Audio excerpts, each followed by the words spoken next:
He vanished without a trace, then reappeared 30 years later. In 1989, 27-year-old Michael Harris walked out of his small-town diner with a cup of coffee in his hand. He told the waitress, "See you tomorrow." Tomorrow never came. For 3 decades, his family thought he was dead. Until one rainy night in 2019, when he knocked on his sister's door. Smiling. Like nothing had happened.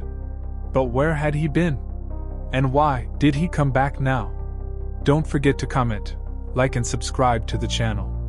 It was June 14, 1989. Cedar Grove, Pennsylvania. The kind of place where everyone knew your name, your dog's name, and your mother's maiden name. Michael Harris was well liked. A mechanic by trade, but the kind of guy who could fix anything. He loved baseball, cold beer, and his red '79 Chevy pickup. And according to his friends, he had no enemies. That morning, he stopped at Dot's Diner at 7:45 a.m. Ordered his usual, black coffee, bacon, eggs, and rye toast. Paid in cash. Chatted with Dot, the owner, about a baseball game. Nothing unusual. Until he stood up, tossed his jacket over his shoulder, and walked out into the fog. By noon, Michael's Chevy was still parked outside his apartment. By 3 p.m., he'd missed work. By 6 p.m., his sister Karen called the police. The official search began that night. Officers combed through the surrounding woods, the Susquehanna River, and the railroad tracks. They found nothing. Not even footprints. Detective Frank Lawson led the case. He'd been on the force 20 years and thought he'd seen it all. But this one was different. No signs of a struggle in Michael's apartment. Wallet and keys still on his kitchen counter. His coffee cup from the diner? Found on the passenger seat of his truck. It was as if he'd simply stepped out of reality. Witness statements conflicted. A neighbor claimed to have seen Michael talking to a man in a dark sedan the night before. Another swore she saw him walking toward the river, alone. By week 3, police had no leads. By month 2, the media stopped calling. And by year's end, Cedar Grove had moved on. Everyone, except Karen. Karen kept a candle burning in her front window. Every night. For 30 years. Over the years, theories piled up. He ran away, maybe debts, maybe trouble with the law. But Michael had no record and no debt. He was murdered, maybe by someone passing through town. But no body, no evidence. Witness protection. Some whispered he saw something he shouldn't have. Detective Lawson retired in 2002. He still kept Michael's file in his desk.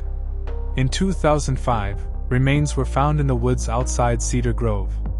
Forensic testing crushed everyone's hopes. They belonged to a hunter missing since 1978. By 2010, Karen stopped expecting a knock at the door. But she never stopped wondering. It was October 3, 2019. Heavy rain.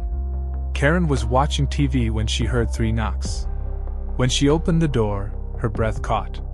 It was Michael. Same blue eyes. Same easy smile. But older. His once dark hair was streaked with gray. He had a small scar on his jaw she didn't recognize. Karen froze. Tears welled. She whispered, "Where have you been?" Michael stepped inside. Took off his wet jacket. And said, "I can't tell you everything. Not yet." Michael refused to go to the police that night. Instead, he asked Karen for a hot meal and a bed. He ate quietly, staring at the TV without seeming to watch it.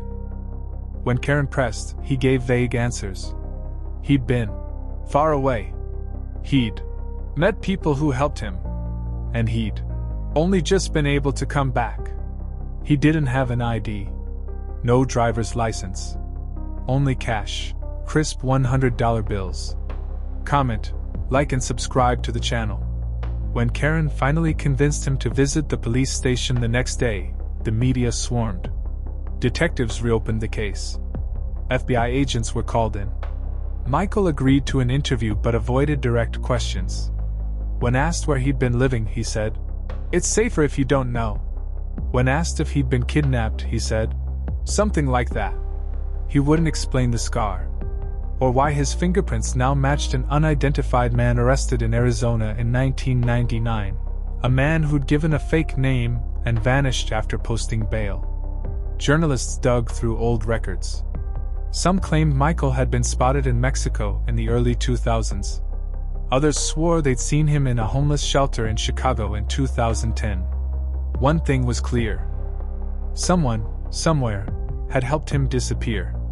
But why? Karen noticed odd habits.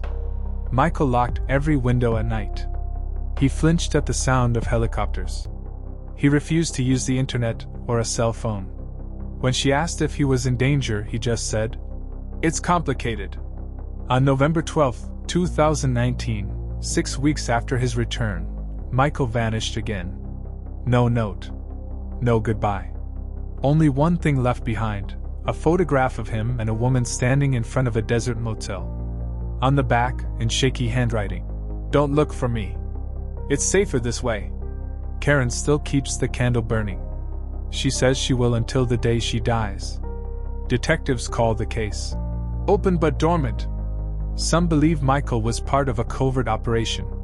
Others think he witnessed something and was hidden away. Maybe he's out there now, looking over his shoulder, waiting for the right moment to come home, for good. Or maybe we were never meant to know the truth.